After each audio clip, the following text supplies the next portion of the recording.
igreja amada, o pastor está nos visitando, eu convido o pastor para ficar aqui comigo, vem para cá, vem.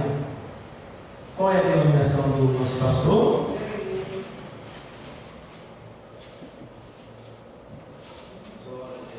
Aleluia. Glória a Deus. Glória a Deus. Aleluia, Jesus. Tu és Por aqui, mais baixo. Igreja amada, eu cheguei há pouco tempo, mas eu vinha no caminho dizendo e conversando comigo mesmo, dizendo, poxa, às vezes eu tenho até vergonha de construir do coração. Claro que é uma coisa proposital, é uma coisa que acontece porque a gente é sujeito ao trabalho, aos nossos afazeres obrigatórios que nos dá o alimento vital, trabalho. Então a gente chegar no ciclo de oração, faltando 20 minutos, ou depois das 2 horas, eu acho que eu me sinto constrangido, porque a gente não orou nada. Ciclo de oração é para orar. E ciclo de oração é para começar de meio-dia, meio-dia. Alguns irmãos estão almoçando enquanto os outros estão de joelho ali, que um de plantão, o obreiro de plantão, entendeu? Tem um obreiro para ficar dentro da porta. Então é muito importante que o ciclo de oração comece de 12 horas em diante, porque não, aí sim, quando se levantar, se levanta não é mulher não, é gigante. Quem se levanta é gigante. Aleluia. Porque quanto menos a gente orar, menos sinais a gente vai ter dentro da igreja. E quanto menos a gente orar, quem é que vai reinar? Ela. Essa bichinha safada, sem vergonha, né? Infeliz, maldita, que nunca vai se converter, diz a Bíblia, que ela não se sujeitará nunca às coisas de Deus. E ainda essa nojeira, ainda está em mim, ainda está em tudo.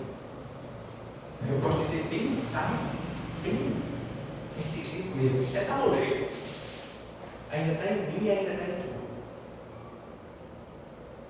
Aí, se a gente não tiver cuidado, essa carne podre que eu carrego em mim, você carrega em você, ela vai espalhar um mau cheiro tão terrível que, em vez de aproximar as pessoas de você, elas vão afastar. Por que quem gosta de mau cheiro? E mau cheiro na Bíblia, quando você falar de cheiro, perfume na Bíblia, está servindo a fama. Palavras que vão adiante. Fama. E esta fama de mal, de perverso, de podre, ainda está em mim. Porque quem se converteu não foi o meu homem exterior, foi o meu homem interior. Paulo diz que esse velho homem, ele nunca vai se converter. É por isso que essa briga miserável dentro da gente. E essa carne podre que eu carrego e você também carrega, se a gente não souber como, de certa forma, lidar com ela, a gente vai afastar muita gente de perto da gente. Paulo diz assim, miserável homem que eu sou. O que é que ele estava dizendo com isso? Quem me livrará do corpo desta morte? Paulo, cidadão romano, né? Ele conhecia as leis de Roma e ele estava fazendo uma alusão, uma ilustração da nossa vida agora com a vida dos homicidas em Roma. E a história romana diz, que estuda direito, a advocacia já estudou isso, sabe muito bem, direito romano, que quando alguém matava uma pessoa, um homicídio, e aquela pessoa era presa, ela era levada para o tribunal, como tem hoje, né? A audiência de custódia. Lá tem o juiz de presente, de plantão. Então aquela pessoa era levada, ali tinha um juiz, e era levado também o cadáver que ela matou. E diante ali do tribunal, diante do juiz, aquela pessoa era sentenciada, era condenada e sentenciada. E qual era a sentença?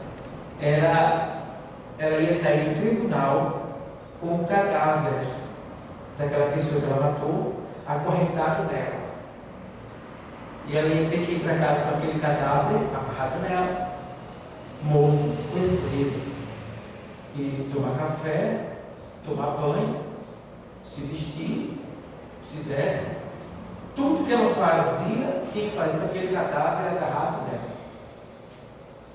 Mas você sabe, o cadáver está morto, defunto. O que vai acontecer? Ele vai apodrecer. E aí o corpo ia se decompondo, ia abrindo, ia rasgando, ia descendo aquela água podre, aquela lava, o mau cheiro terrível. A infecção passava para o corpo bom, abria também, por mais que ele olhasse, por mais que tentasse alguma coisa, mas não tinha como fugir, porque aquilo ia tomando, até que aquele homem, ele morria por infecção generalizada, e os dois eram enterrados. Paulo está dizendo, né, que quando ele diz miserável como eu sou, é que nós somos miseráveis mesmo. Nós ainda carregamos esse defunto em nós, tá? Que é o velho, o cadáver do velho. Por que a gente não matou ele quando ele aceitou Jesus Cristo? Se bem que eu acredito que ele não foi morto, ele foi para o UTI, porque aqui ainda se levanta, né? E Deus ressuscita aqui no prédio. E aí a gente vê que Paulo começa a dizer. E em outro texto, Paulo diz assim: eu seria o homem mais miserável do mundo se esperasse em Deus só nessa vida. Vê bem. Então, meus irmãos, analisa direitinho. Eu seria o homem mais miserável do mundo se esperasse em Deus só. Sabia que tem gente que está esperando em Deus só nessa vida? O que é esperar em Deus só nessa vida? É você não olhar para cima, você só está preocupado com as coisas que passam. Não importa o que você tem que fazer, o que você tem que passar por cima, não importa. O que importa é você, o que você quer, no tempo que você quer, do jeito que você quer. Glória a Deus, o que você quer. O que importa é isso. Então a gente esquece de olhar para cima. E a gente esquece o dia do arrebatamento está bem próximo. E se a gente tiver cuidado, a gente vai ficar. E não precisa muito, irmão, para ficar no arrebatamento. Não precisa muito. Qualquer falha nossa, falta de vigilância, sem arrependimento, a gente fica. Deus me livre. Então, igreja, vamos fazer o possível e rogar a Deus que venha logo para nos livrar desse cadáver maldito que a gente está levando todo dia e que faz com que muitas pessoas se afastem da gente. Esse cadáver simboliza, sabe o quê? O mau cheiro dele, os nossos maus comportamentos, as palavras malditas que saem da nossa boca, tudo aquilo que vai contra Deus e que fere A, que fere B, que distancia B. Isso aí é o cheiro do cadáver, afastando, te distanciando.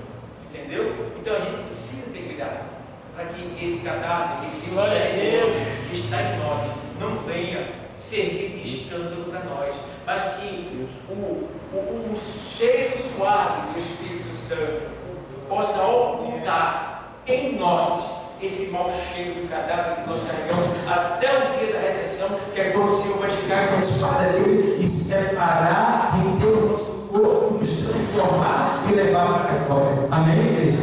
Então, eu vou guardar aí, a irmã disse que ele vai pregar, isso foi só uma reflexão, tá? Fica aí a direção para a nossa coordenadora geral, que é o Senhor.